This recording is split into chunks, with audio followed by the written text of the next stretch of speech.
So I'm Rebecca Rodriguez. I'm the repository director. And just for those that are not familiar with the program, the Central Repository Program has been in operation for more than 20 years, and we serve the NIDDK mission. We are one of the NIH's control access repositories and one of the few that are certified Core Trust Seal. And we have been serving the community, facilitating sharing of data, specimen and other resources, facilitating access to those to the broader scientific community. We have a variety of resources.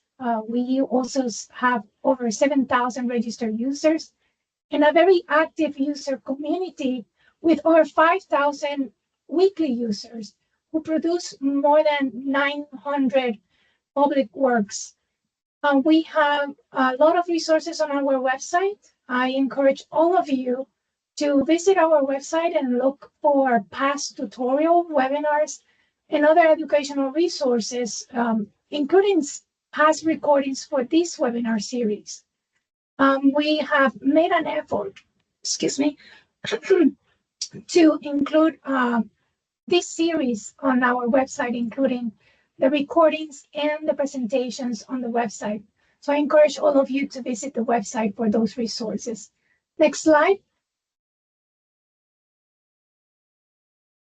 This series, this webinar today is part of an important series about Meet the Expert and webinar and other technical series that are meant to accelerate data science and AI-driven biomedical research that foster collaboration between both the biomedical research community and experts in the field. We hold these webinars on the last Thursday of each month.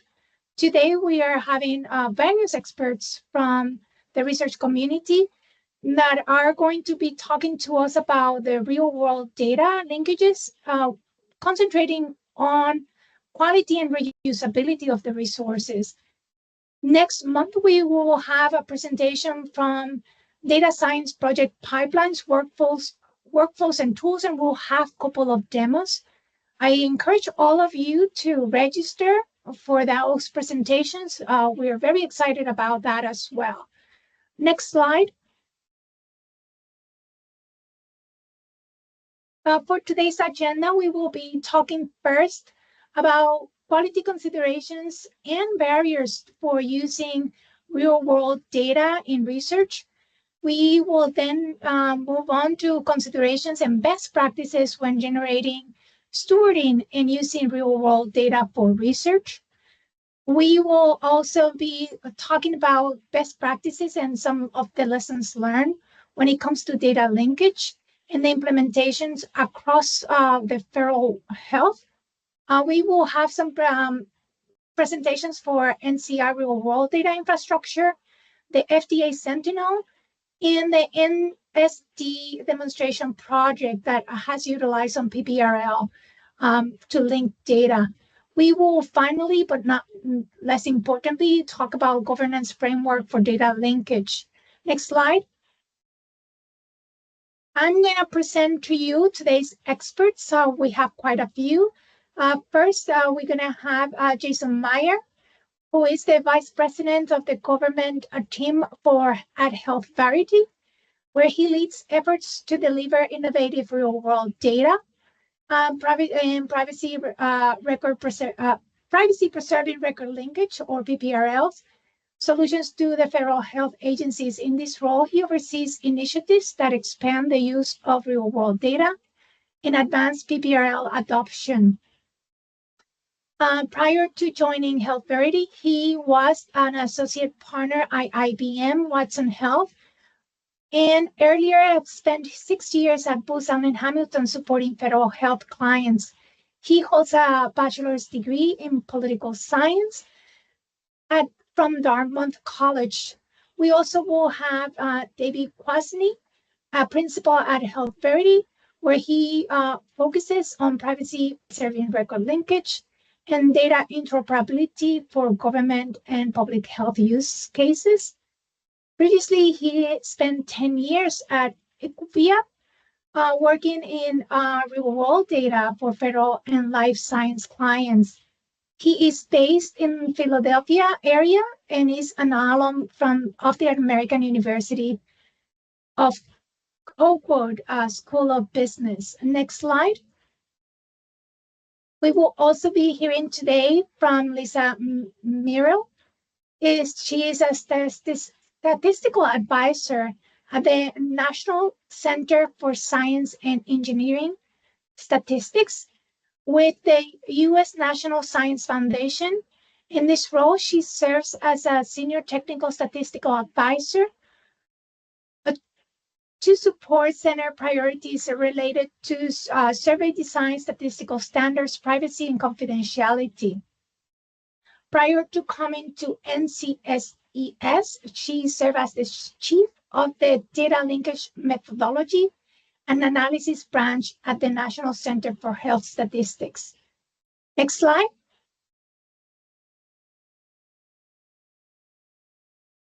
Lastly, we'll be hearing from Dr. Susan Tinney. She is a senior health scientist at Booz Allen Hamilton, and she holds a PhD from Georgetown University Medical School and advanced certification in change management from Georgetown McDonough School of Business, allowing her to integrate scientific expertise with organizational strategy. At HHS, she has led data-driven projects that strengthen research infrastructure, governance, and advanced analytics.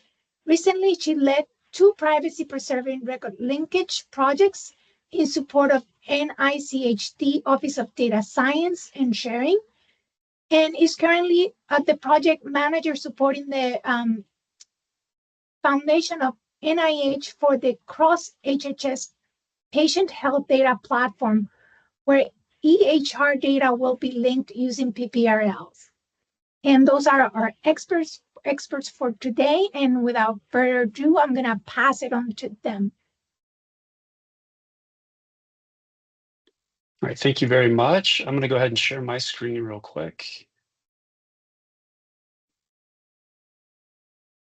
Over. Can you all see my tab? Dave, can you see that? Yes. All right. I'm Jason Meyer.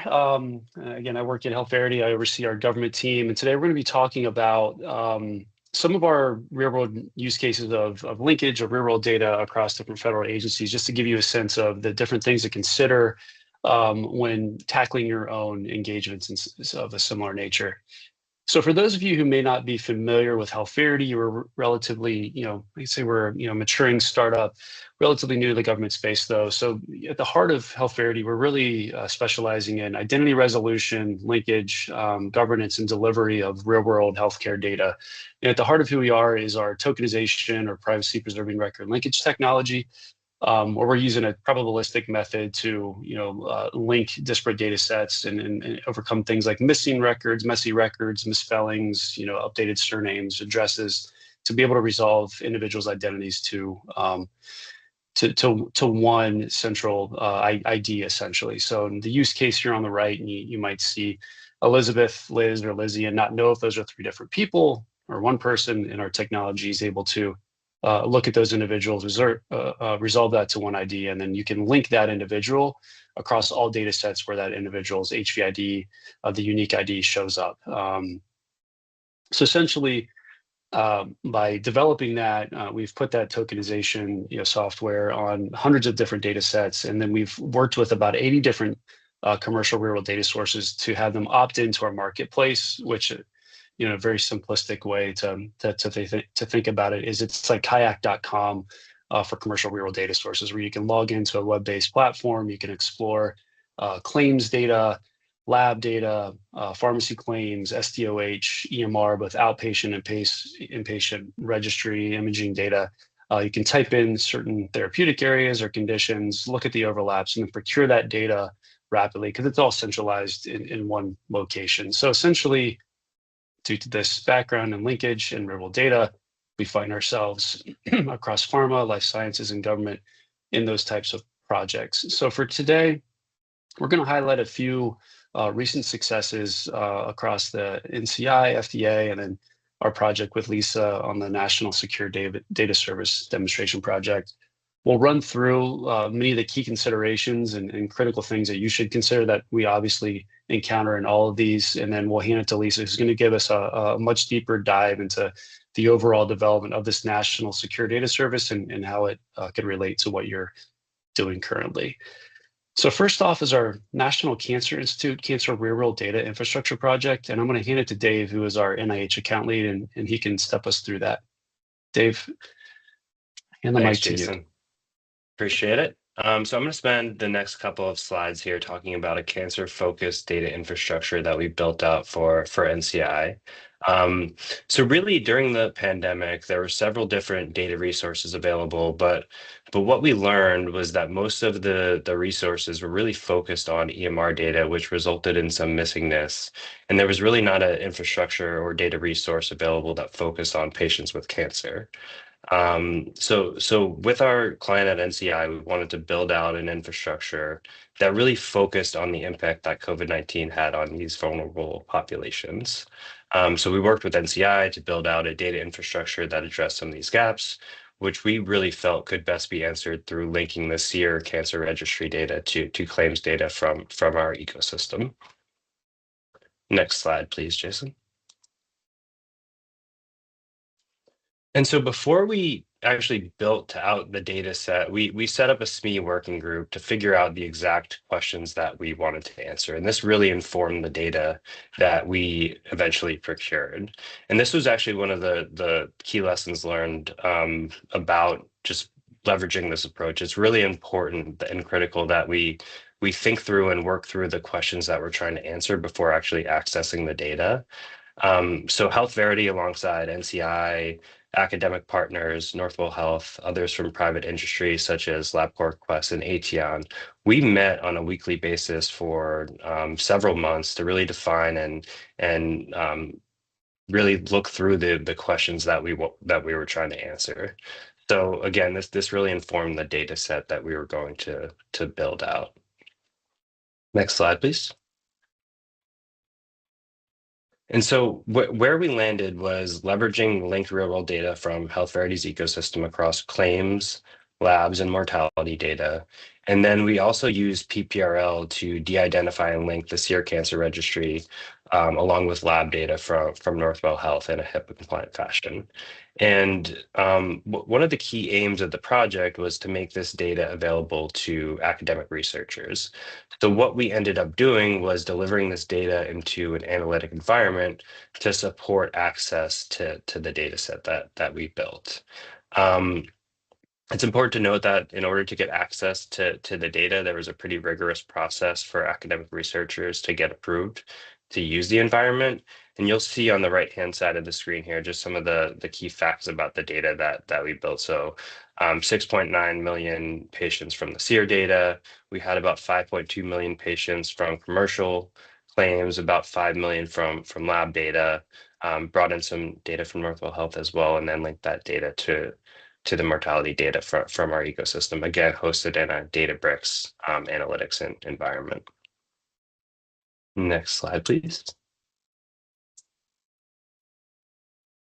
And so in terms of the results, we went live in December of 2024, creating 4 cohorts across the linked data set. We published 1 paper with others in progress. And there were 8 academic research teams that were approved to access the tool. Unfortunately, the project was canceled due to DOGE, but it's something we're definitely really proud of and feel we can build on. In terms of the lessons learned, and I'll breeze through this because Jason has a summary slide at the end to cover lessons learned as a whole. But I think there are really 3 key points that we took away from this project. It's 1, the DUAs took time to establish. That definitely took a lot longer than we had expected. In terms of the data infrastructure, we found that training was critical in properly using the data infrastructure. So we spent a lot of time upfront making sure folks who were accessing the data set knew how to use the data and knew how to use the infrastructure. And then finally, there was a significant data lag in the CR data.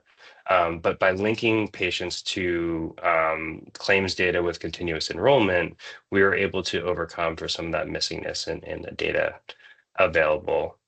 I think that pretty much wraps up my slide. So Jason, I don't know if there's anything you'd like to add on this, and if not, I'll pass it over to you to cover the next section.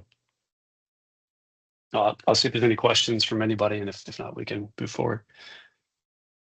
Any questions? All right. All right.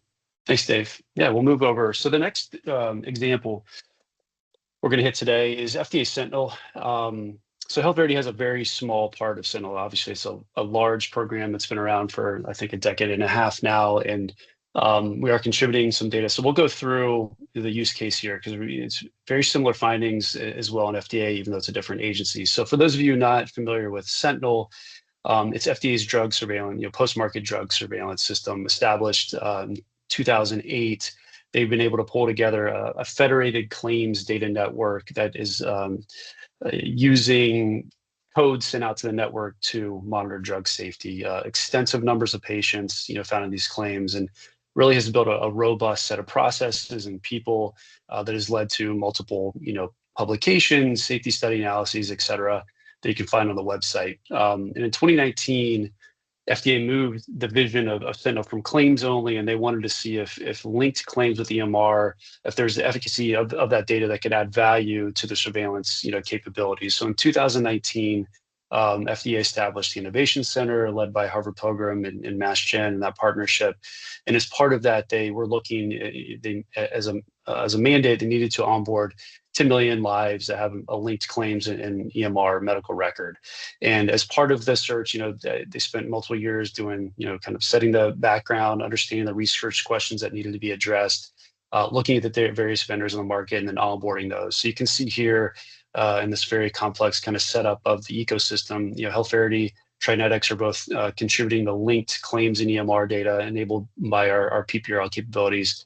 There's also data coming in from academic, the core part of the Innovation Center. You have Mass Gen, Duke, Vanderbilt, and Kaiser. And over the past 3 years, they've been testing, getting the data into a common data model, developing the protocols, doing the studies and the publishing to determine whether or not it's worth, FDA moving forward on to invest further in these types of data for further surveillance efforts. So essentially, and you can find all this again on the website, but the findings have been positive for FDA, and you can read through this. I will call out a few things here to note, especially if you're doing similar things on your programs or your projects. They convert to the common data model. I think that's critical, and we mentioned that on the previous example. The NCI project had a common HIPAA compliant data model that all sources were conformed to. FDA did the same thing into their common data model, obviously. Some things they found with EHR data is that it's more complex. It's going to vary across sources. One EHR is not the same as the other. There's going to be structured EHRs. There's going to be free text. Some of the fields may not be complete. So you have to be mindful that when you're vetting sources, you need to make sure you're asking the right questions. You're digging deep and you're talking to the people who really know the data behind the scenes to make sure that the fields, the lab tests, what you need to enhance your study, they're actually there in the data. So both of those bullet points kind of talk to that completeness of the EHR. But overall, the analyses are positive, and you can see on this pancreatitis study, the PPV improved, from using claims only from 61%. And when they put the EHR data in and they're able to get these additional labs, the PPV improved to 92%. So they're seeing a lot of positive use for this linked data in the Sentinel. And you can see here, claims are providing longitudinality. You're going to be able to see enrollment. You're going to watch those patients over time. And then the EHR is going to give you the depth. They're going to get the additional data fields that just didn't have in claims before. And here's another study. They did a NION GLP-1 receptor focused study earlier this year. And again, it's showing positive results in terms of using claims in EHR to do this type of study and this type of surveillance for FDA. And if anybody's keyed in on the FDA Sentinel 3.0, you can see just this week they released the updated pre-solicitation notice, and it's clearly they're still moving forward with the linked claims in EMR for the future vision of Sentinel. I'll pause real quick. Any questions on so far? All right. So our final example here is the project that we worked on with Lisa, who's going to dive deeper into the National Secure Data Service after this. But what the NSDS is a large demonstration project looking to create infrastructure for statistical agencies and individuals to work across different agencies, link data, and not have to build their own infrastructure to do the studies. The infrastructure is there, ready for them. And the NCSES in partnership with NCHS looked at various privacy-preserving record linkage technologies, and one of those being Healthverity's, and this is a summary of that project. So overall, as part of this demonstration project, it seems like a very simple concept, but NCSES was looking to establish a data sharing agreement between two federal agencies, which that's a difficult thing to do if anybody's done that in the past. Create, deploy a FedRAMP technology environment to then securely de-identify and link using privacy-preserving record linkage technology. Two different data sets owned by two different agencies, statistical agencies, link those, create an analytical data set, and then do an analysis on that. So you can see here the data flow that we created in conjunction with the project team. You have our NCSES, who is the project lead, supported by CDC NCHS, which was their technology partner, bringing the other survey data asset. We deployed our privacy-preserving record linkage technology in this FedRAMP environment. We were able to send the HVIDs, that common link ID, to the secure data access facility managed by NCSES, where it linked back up with the transactional, the covariate data. And then we were able to combine both of these surveys with the HVIDs, find the overlapping individuals, then hand that off to our analytics partner, Mathematica, who finalized the analysis. Overall, this was a very positive project. We were able to create the FedRAMP environment and get an ATO quickly. I know that was always a challenge, is just getting the approvals in a timely manner. We were able to establish a data sharing agreement between NCSES and NCHS, and we'll get to some of the things you need to consider, but really understanding the use case and really clearly articulating the use case, who's going to use the data, when is it going to be used, where is it going to be used, and when's it going to be destroyed, was critical to keep all security, privacy, all leaders, comfortable that the data was being used for the right purposes.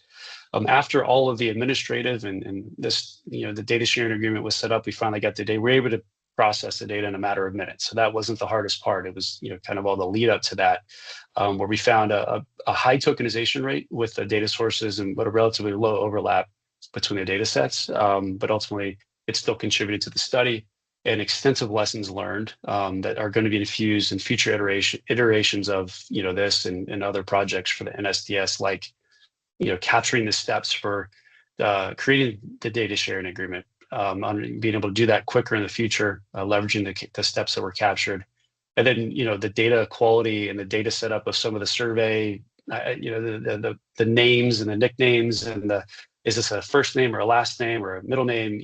The way that CDC had their data set up from a legacy standpoint was a little different. So we had to overcome data quality issues, data model issues, if you will, to be able to link, and we did that. So it was really good lessons learned, and the final report was actually released just this week. So if you're interested, we could send out a link. It's actually in these slides if they get distributed after the meeting. So moving on, kind of summarize, we went through these quickly. What does this mean for you? If you're coming up against a project where you need to link real world data and procure it on your own, what are the things you need to be mindful of? Because a lot of the time there's some gotchas, there's some surprises at the end. It really sets things back because of the sensitivity of the data. And I'd say these are the major points. So you can see these common themes across all these projects and others, but data governance and DUAs is the most important. Data owners right now, especially commercial data owners, they're very sensitive to risks. There's been different spillages of PHI and PII. There was the ransomware attacks of healthcare technology companies where the data was put at risk. So they want to make sure re-identification is not going to happen. They want to make sure they know who's using the data, where it's being used, what is it being used for, when's it going to be destroyed after use, to give them the comfort to say, yes, you can use our data for this use case. So make sure all of that gets into your DUA and make sure that that's very clear and then make sure you're understanding and articulating that use case, that research question that you're trying to answer from the start, and that'll help everything else out down the line. Moving past that, you obviously have to be mindful of security and privacy, especially when you're linking. Tokenization does not automatically mean HIPAA compliance. So you need to make sure you're planning for some type of HIPAA review, certification, or you're using a HIPAA compliant data model. So if you convert to that model, it's going to be HIPAA compliant once it's in it. If you're using Safe Harbor, just know that you're going to be trading off some data utility. You might have to get rid of too many fields in order to be HIPAA compliant. So you have to take that into consideration. And obviously at the end, when the data set is ready to go, are you using a secure enclave? Is there audit trails of users, approvals for access, data download restrictions, things like that in HIPAA training. So that's critical. And then you get to the tokenization side of things. One thing, and Lisa can probably talk to this in her vignette, when you're thinking about tokenization, there's different trade-offs, accuracy versus speed versus cost versus resources. You can go with commercial, like us or DataVan, LexisNexis has a token. You can use open source, which might, decrease the cost, but you might need more resources and more, high touch involvement, or you can develop your own. So just make sure you understand, what do you need? Is it speed? Is it accuracy? You don't have the cost, and then that's going to really dictate where you go for linkage. And then I think, the big thing here is this real data is messy. There's missing fields. There's inconsistencies across sources. So make sure you have a team that's ready to overcome that. We see skilled programmers, advanced analytics platforms. That helps. The training, like Dave said, make sure your team is trained to use the data. And if your use cases are clearly defined, you're going to be able to look for those fields when you're doing the vetting. You're doing the due diligence of sources to onboard. So that's critical, doing all that upfront work to make sure the data sources you're looking at have that data. So you're not having to do kind of cartwheels and bend over backwards to compensate for missing fields or go buy more data to supplement what you don't have. And then the three last things, SDOH, there's inconsistent use of race and ethnicity. So make sure you understand, what type of race and ethnicity data you need. Like OMB does it different than hospital forms or NIH standards. And a lot of times the completion rates of these fields are relatively low. So just be mindful of that. And then if you want to add SDOH fields to a real data set, understand that this involves now new HIPAA risk, right? So you might have to trade off and take other fields out, put it at a larger geographical level, things like that, which might not be good for your study. So keep that in mind if you're linking SDOH data at the patient level. And finally, with AI, we didn't do much talking about AI today, but we know a lot of data owners are cautious about their data being used in AI use cases. They don't want to make sure they know where the data goes. And if it goes into AI, it might now be out of their control. So just make sure there's clear guardrails, clear restrictions. They understand where the data is going.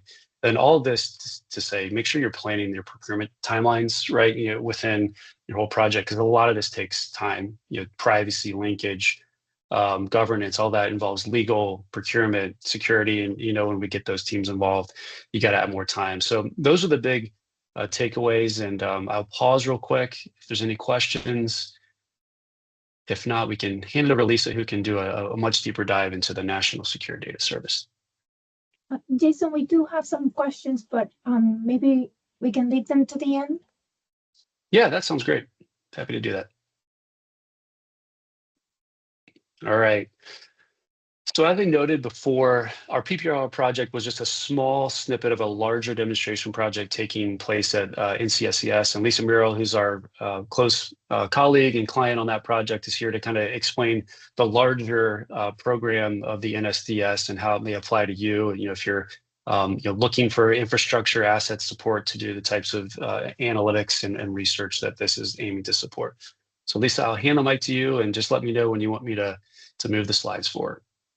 Okay, great. Thanks, Jason. And thanks to both you and Dave for setting this all up and talking about really the great work that you guys have done through HealthVerity. And so I think, sort of leading into this talk, first of all, I was really excited, to be part of this in the sense of really trying to kind of make that connection, right? Like, I think we've heard from HealthVerity how some of these projects have been put into place and how we've worked with government and have seen, the great results of using these different privacy enhancing technologies. And so I'm sort of taking a step back and saying, okay, in order to do this, right, like, I think probably a lot of people on the call are within government and understand that there are definite challenges with trying to deploy these types of methodologies when we think about privacy preserving record linkage or other privacy enhancing techniques.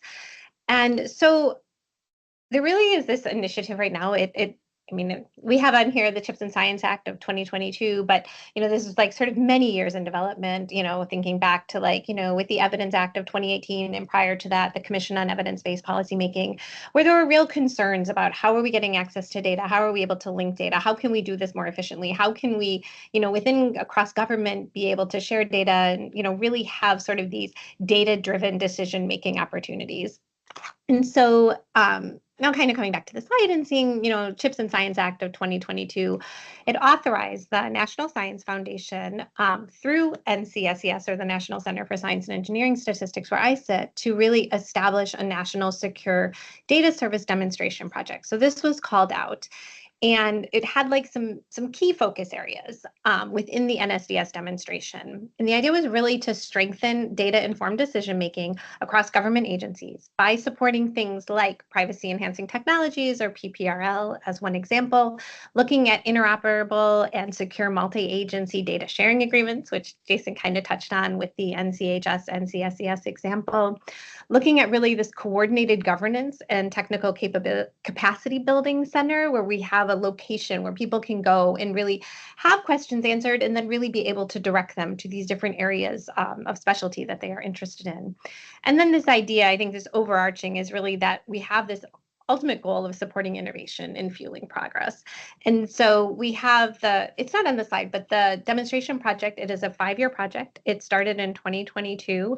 And so now we are in 2025, right? So we are going until 2027, and we have, sort of like these initial projects and then build up. And so now really trying to kind of think about a launch of an NSDS in around 2027.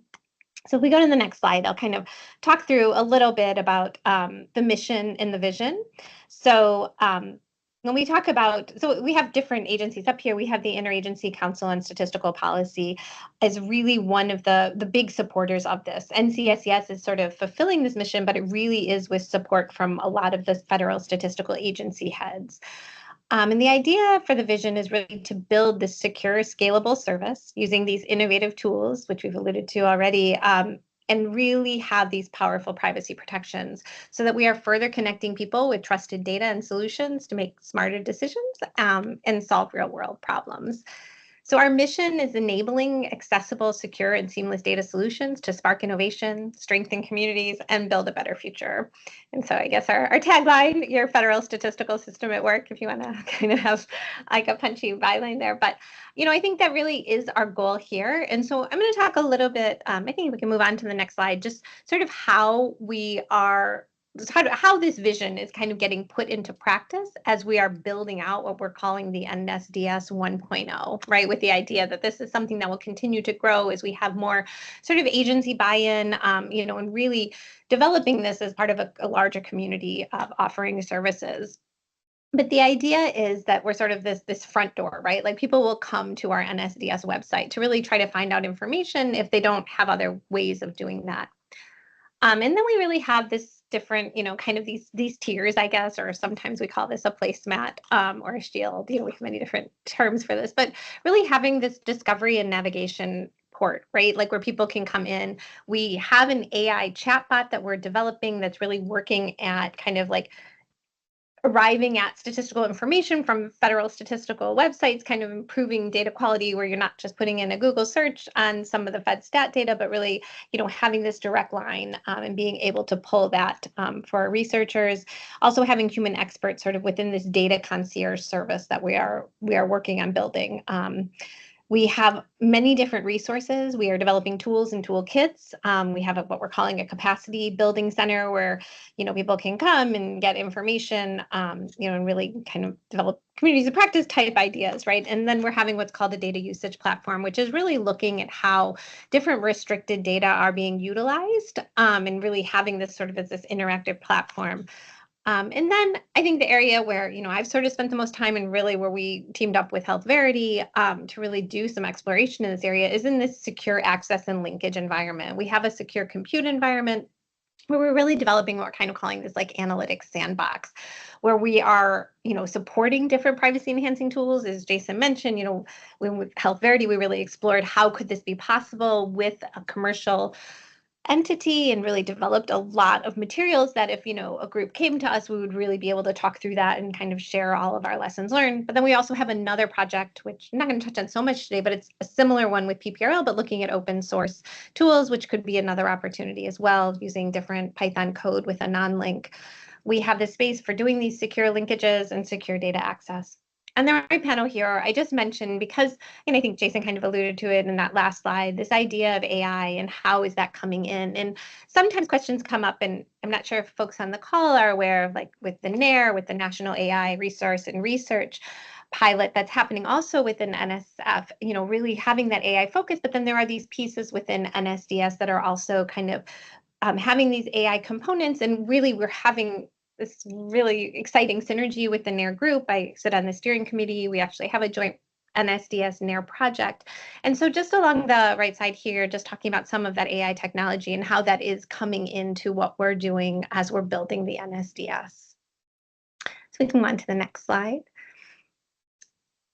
Okay, so this, again, it's a little bit text heavy, but I think I really just kind of wanted to highlight some of the different projects that are currently going on through the demonstration to really, kind of show how we can really support different aspects in this build of an NSDS. We do have this secure compute environment. We actually are partnering with NARE as part of the deep partnership track to really, figure out ways that people could come in and use different AI tools in this secure environment with restricted data.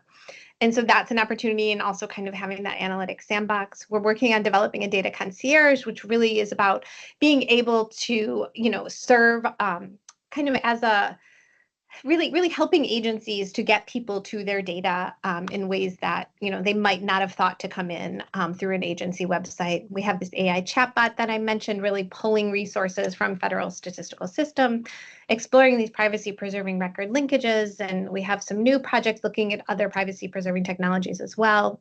We're developing a data usage platform that I mentioned, and then we have several synthetic data projects, and there is one actually, the NARE pilot one that we are doing, the NSDS NARE project. We're actually working with NIH and the NCATS team on synthesizing some real world data for that project as well.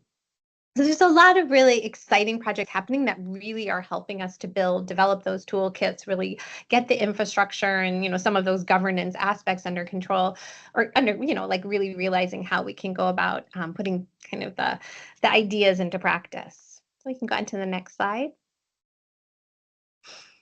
So this is, again, I'm just kind of like, dovetailing a little bit with Jason's talking about the NCHS, NCSES linkage. But the way we've been really approaching sort of the NSDS projects is that we really are kind of like, okay, what is the problem? What is the problem that we're trying to solve? So this is just an example, but again, all of our projects really kind of go through this project where we have a problem, we put out a request for solution, we work with our contractors to really kind of figure out how to resolve that and use these tools to move us forward in the development of an NSDS. So again, our problem here, when we think about the different levels that I showed you in terms of secure access and linkage, how do we actually link data with attribute records, when we know that they can increase disclosure risk once we start doing these linkages? So the solution was really using different AI machine learning techniques that kind of are built into PPRL to be, able to streamline and innovate these data linkages using a technology like PPRL. So if we go to the next slide. So our objectives of the project were really to develop data sharing and governance prototype agreements, which we have, and we would, we really, I think so much of the project with Health Verity and our other PPRL project was really kind of creating these modular data sharing agreements where there's sections where, can kind of come in depending on the project. Then really utilizing these tools and kind of figuring out how we're going to do that, and really assessing the data quality in that space, and then creating these analytic data sources, which really can help, inform questions that could not have been assessed by one source alone. We'll go to the next slide. And so I think just sort of, Jason had a really great slide, but just kind of reiterating the summary, what we did is we have our different data sources. We worked with the National Center for Health Statistics, which is part of CDC, and we used their National Health Interview Survey data. And then we have what's called the Survey of Earned Doctorates, which is actually a census of everybody who has a U.S. research doctorate from a U.S. affiliated institution. And we really wanted to see, what was the overlap there. We knew it would be pretty low in terms of, how many PhDs are sort of within the NHIS. But I think this was really an idea of a proof of concept. We have different privacy protections and statutes around both of these types of data. And so we had to be very careful in terms of drafting the data sharing agreement and how that would be done. And so we really, we had sort of like the team players and the champions on each side, which really made this work. And we were able to develop this data sharing agreement from 2 federal statistical agencies that had never shared data previously. We really established this process for utilizing a commercial tool, really understanding what provisions we needed in place. As Jason said, we had things in terms of data destruction and, having this very isolated environment for our linkage to occur where it wasn't informing sort of the larger Health Verity picture. And then really, being able to have this analytic data set at the end. So if you want to go to the next slide. And then just sort of in conclusion, really, I think this is just sort of tying up related to this project, but then kind of thinking of that bigger picture of NSDS, and this is really how the demonstration projects have worked, is that being able to have this type of analytic sandbox, this type of demonstration project was really supporting these sort of innovative methods. And in this case, it was really to, be able to link data in a way that we hadn't previously within the federal statistical system. We were using different, AI and machine learning, which is all kind of within the Health Verity system, but to really help, having those aspects really helped improve the data quality while we were still maintaining public trust in how they were handled based on our governance agreements and our data sharing. Using those linked data, could be used for analytic initiatives, and we had a whole system set up for how that could happen within a secure environment, again, adding an additional layer of protection, when you think about linking data and increasing disclosure risk. And then really seeing how this work is supporting different national leadership in AI development through these innovative models, and really this idea of having this infrastructure of a shared data ecosystem. So yeah, that was kind of all I had. I think we were hoping maybe some time for questions and discussions, but again, really hope maybe some of this resonated in terms of thinking like, if you have a project in mind and, what are ways to do this that, potentially an NSDS or something like that could really help open the door to kind of move things forward in that innovative space. So thank you. Thanks, Lisa. I'm going to go ahead and stop sharing, and I will hand it over to the next presenter. Great. Thank you very much, Jason, David, and Lisa. I am going to share. Please let me know when you can see my screen, and I'm going to put it on projection mode. And so I can't see participants, so hopefully I can see some of them. But Jason, can you see the screen? Yep, got Wonderful. Great. So basically, you just heard from Jason, Dave, and Lisa about how we can, go through the whole linkage process in terms of both technology as well as data, right? PPRL to be able to do data linkages. But, cutting across all of these talks that they just presented was data linkage governance. So Jason alluded to it, and Lisa was talking about data governance as well, which is a key piece here. So what I'm going to do in my presentation is really talk about that wrapper, the governance that surrounds both the data as well as the tools that would be used for linkages. So I'm going to set the stage with starting off with a definition for governance in the context of health data. So how do we define governance? And then go through the journey of a data set from a governance perspective. And based on all of the governance that's associated with the data set, we then will have to look at whether we can link 2 or more data sets. So I will show a few use cases where we can look at, based on the governance requirements, can we link or not link the data? And also cover some of the sources for data linkage governance. And again, all 3 of the speakers covered that earlier. A lot of it, and I will go through kind of some of the other sources that might be there. And then if you are looking to link data, what are some of the key considerations you might want to take into account as we look at, complying with governance? And then end the talk with some resources that are available, which I have used actually pretty heavily in this presentation as well. So how do we define governance? It essentially refers to the set of policies. So generally, it's also known as rules, processes, and institutional roles, standards, and technologies that ensure health data is collected, stored, shared, and used in a manner that is secure, ethical, compliant, and trustworthy. So this is really a balancing act between meaningful use of the data that's collected, but also being able to couple it with the responsibility of protecting patient rights, confidentiality, and data privacy. And so as you can see here, the benefits essentially talks about protecting individual rights, ensuring that we have trustworthy data. And so we talked about that in some of the previous presentations. Making sure that, again, this is the balancing act, making sure that you can enable beneficial uses, but at the same time maintain accountability of the data sets that you are using for linking. And I heard someone say that governance is a runway, not a speed bump. And this is Zafar Chowdhury. He is the AI information officer at Seattle Children's Hospital. And so if you think about it, governance is like the runway, where if you can navigate the governance, it'll make it easier for you to be able to link the data and use the data for meaningful purposes. And this is critical as we think about how we can generate value from various data sets. So then, so I would like to go through the journey of a data set from a governance perspective. And as you know, it starts with the patient. The patient provides the data. And as the patient is deciding on whether to provide the data, they sign an informed consent. And the informed consent stipulates how the data will be used, who will have access to the data, and what data, of course, is being collected, etc. So there is multiple stipulations in terms of governance around the data set that already comes from the informed consent. And so the institution that collects the data obviously has to comply with the informed consent. But then also the institution adds additional governance on top of that. So the IRB might specify certain conditions of how the data can be shared, used, and even linked, of course.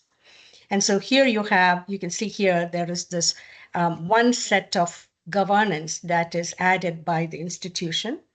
And then a repository, which receives the data from the institution, that will also link and share the data, will add additional governance. So again, there is informed consent compliance, but there's institutional governance compliance, as well as then the repository adds the regulations relating to how the data will be shared and used. So you can see here, in some cases it is de-identified data. The data might be shared only through an enclave, etc. And then finally, when it comes to the user, you have all this cumulative governance that have already collected from the point of data collection through to now the data use, and the user will have to comply with a lot of these governance as well. And so data use agreement that all of the speakers touched on, data access committee approval, etc. So essentially what we are seeing is, as the data journeys through these various institutions and repository before the user can actually use it, there is a whole lot of governance that has accumulated. And secondly, to just think about it, this is just one data set. And when we are thinking about linking data sets, we are looking at multiple data sets.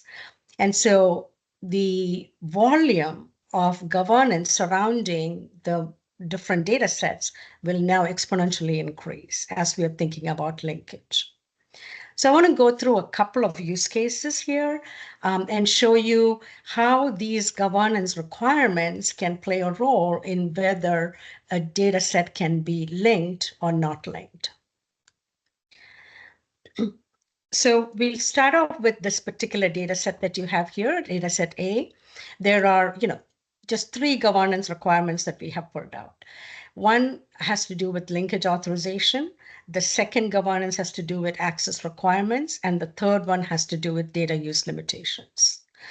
And so in this particular case, let's assume the data set A, there is authorization to link. And authorization means it either comes from informed consent or an IRB has determined that the data can be linked. And the second governance requirement is that this particular data must be accessed in enclave A. So this data set cannot leave its own enclave. And then in terms of use, there is no limitations to data use. So let's say we want to link this data to data set B. Data set B has its own set of governance requirements for these 3, for linkage, access, and data use. So here again, there is authorization for linkage, but in this case, the data set can be accessed virtually. So via an isolated machine, a secure isolated machine. And there is no limitation to data use for this data set. So if we want to link these 2 data sets, given that data set B can be accessed virtually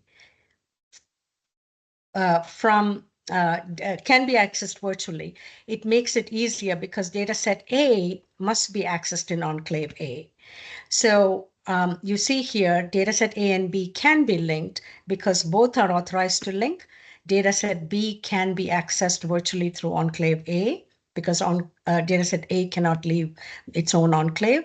And then this linked data set can be used for general purposes because there's no limitation on either data set for data use. Now, if we look at another data set scenarios, data set C, here again, linkage is authorized, but this particular data set cannot leave its own enclave. And there is no limitation to data use. So clearly if we want to link data set A and B, it's going to be difficult because both data set have to be, cannot leave their enclave, has to be used within the enclave or the secure environment. So this one cannot be linked. Now, if we look at a third use case, data set D, you will see that the linkage authorization is missing here. But the data can be accessed virtually, but then it's limited to statistical purposes. The use of data set D is limited to statistical purposes. So in this case, you can link the data provided you get authorization for data set D. So again, either reconsenting if that's possible, if not an IRB determination that the data can be linked. Or there are other mechanisms by which there is authorization that can be removed, obtained.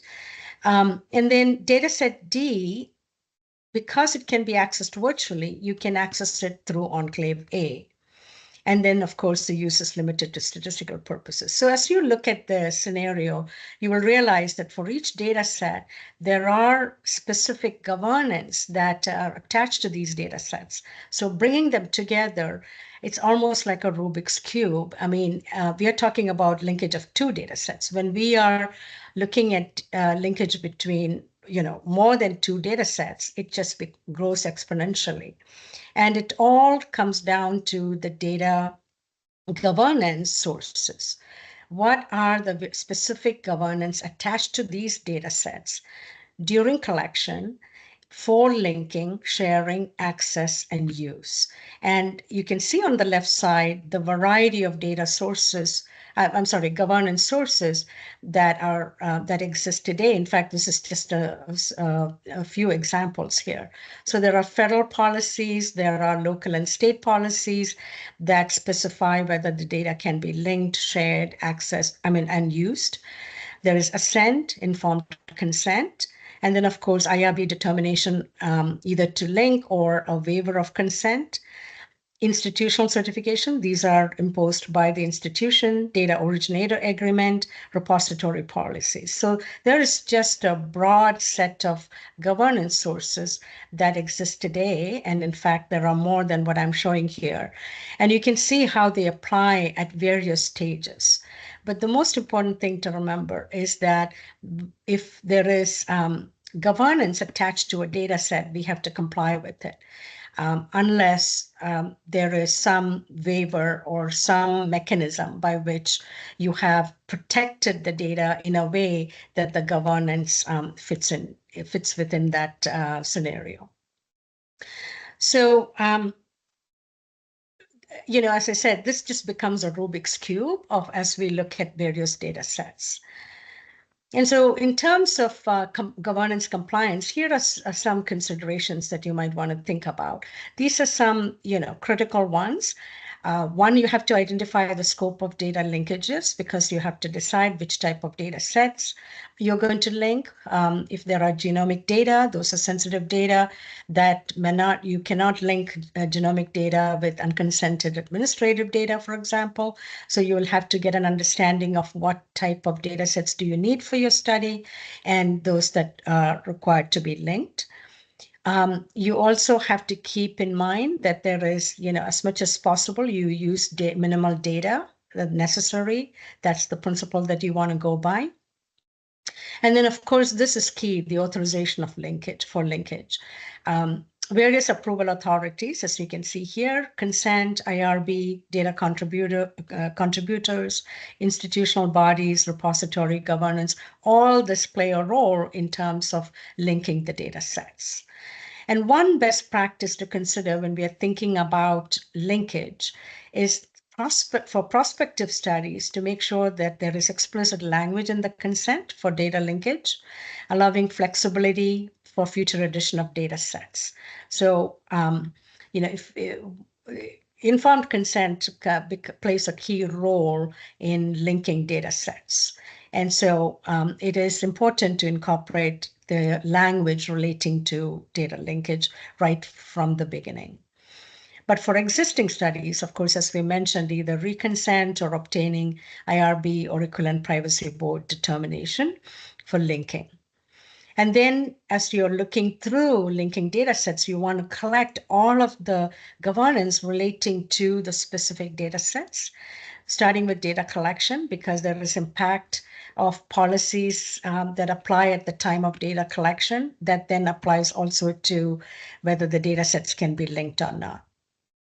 And so for the full data life cycle, you will have to collect the governance. And as I showed in the previous slide, this is a huge list of sources that you will have to look at. And then look to see whether the data sets can be linked, as we just looked at this use case scenarios, identify and address conflicts or gaps, ascertain which data set level governance exists prior to linkage that will be inherited by the linked data set. As I showed you earlier, when you're deciding to link data sets and you have determined that it can be linked, the linked data set then has to carry some of those governance into the future. And then, of course, the deductive disclosure, re-identifiability risk that you'll have to mitigate. And there are multiple mechanisms to do this. There is statistical methodologies, but also these privacy enhancing techniques such as differential privacy for added protections. So here are some of the resources that, these are the two projects that we worked on at PPRL at NICHD. There is a whole lot of good information there, specifically this record linkage implementation checklist, linkage determination examples, and it kind of walks you through the entire process of going through the linkage and what you need to be thinking about as you are working through the linkages. And with that, let me pause and open it up for questions. Thank you, Susan. That was wonderful. And thank you to all the presenters. We have a couple of questions. And I want to mention, it is important to apply those privacy preserving record linkage at the point of collection. And NIDDK Central Repository does provide that service, and anyone that wants to learn more should reach out to the Central Repository. Of course, we do provide that to only a small subset of repository studies, but definitely reach out if you want to learn more. We do have some questions in the chat. I think one of them has been answered, and that was the question about informed consents for patients on EHR. And I think Jason has addressed that question, but there's another question about when you bring data together from different places, is it standardized, and how you deal with missing data? And I think this is perhaps to the first group of presenters. I can jump in on that. That's a good question. So in terms of how it's standardized, typically for HealthVerity, we have HIPAA compliant data models. So we've got those models reviewed by HIPAA expert determination. So, if you bring your data, you convert to the model, the output will be HIPAA compliant, especially if it's linked to other data sources. That always introduces more risks. So we have standard models. We've also worked with like the Sentinel Common Data Model, OMOP, and others. So I think that's a critical thing to think about when you're bringing together data sources is what is the common data model that's going to optimize, like you said, the fields we need. Maybe there's missing fields or messy data, things like that. So you need to make sure that you choose the right model that's not only HIPAA compliant, but it's going to let you get the value out of the data that you expect. And what was the second part of the question around the missingness? Yeah, it's about how you deal with the missingness. Yeah, that's a good question too. Sometimes because we have a vast marketplace of data sources, we're able to, for example, we had an issue recently where someone who was looking to obtain data not only wanted the claims data, but they wanted more information on the plan type that the patients were on. Was it a commercial plan? Was it a Medicaid plan? Was it Medicare? And then digging even deeper. And one of the sources just didn't have that data available. So we're able to look through other sources and see if they have the corresponding, if there's an open claim source that has that links to the patient level to supplement. So using that PPRL technology in the marketplace, we're able to supplement some of the missing fields. It depends on the field. We see that a lot with the race and ethnicity data. I know I mentioned that briefly, but a lot of these sources on their own have maybe a 40 to 50% completion or completeness rate in terms of the race and ethnicity. But if you bring that data from other sources, you can then cobble together kind of a supplemental asset that will fill out those fields. When those patients show up elsewhere, maybe at a different doctor's office, they filled out their race and ethnicity. We can pull that in. So the PPRL enables us to fill some of those gaps. And it could do the same thing, with what Susan was talking about as well. You might have fields from different data assets that if you link, you can now create a more comprehensive cohort. Hopefully that helps. Yeah, and I think that data missingness sometimes is unavoidable when you bring different data sources together. Yeah. Yep. Any additional questions from those here?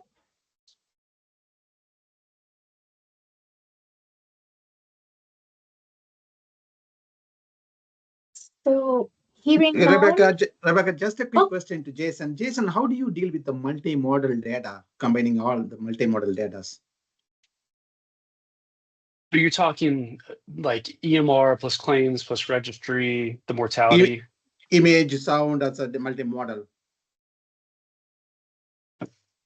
Image data, for example, if you combine the MRI with other data, combining, how do you deal with the image, bringing the image together with your data? Got it. Yeah. So we actually haven't done a lot of linking to image data within our federal accounts. So I do know that we have a couple sources that are de-identified. So there's identifying features of the images that are just on the image itself. So we have worked with a couple of vendors that have de-identified the images. So that's always step one, is to make sure that there's no PII. And then in terms of access, there's a linkage and there's a platform that you have to go to the image, because like the space, obviously the compute and the storage space that you need for the images is a lot different than just your standard claims data set. So we do have a different way to combine those and then use them, because the image data is not your standard table, like a claims or structured EMR is. Does that help? I'm happy to maybe talk offline if you have more specific questions. Thank you. I might just add one thing. With respect to these image data or other data that can potentially be, it's basically identifying data sometimes. For example, facial images.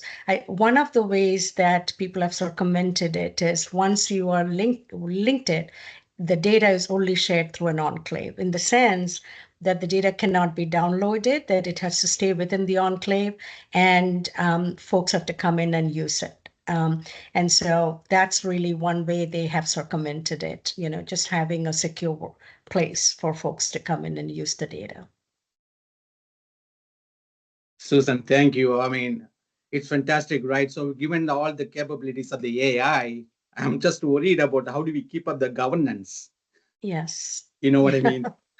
Yeah, it is challenging, but AI governance, I mean, that is a huge field, as you know, and they are putting various guardrails in place so that data can be used meaningfully and effectively. But it is still a work in progress.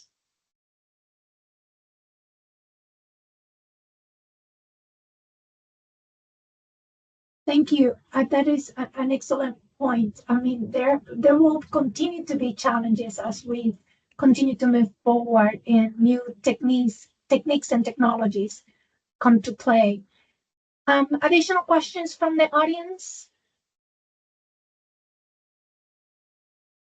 If none, being mindful of the time, I will thank all the attendees, all the presenters for your time. And I invite you again to join us next month for our session that it will be on pipelines and workflows and other tools. We will have some live demos. So please remember to register and join us next month.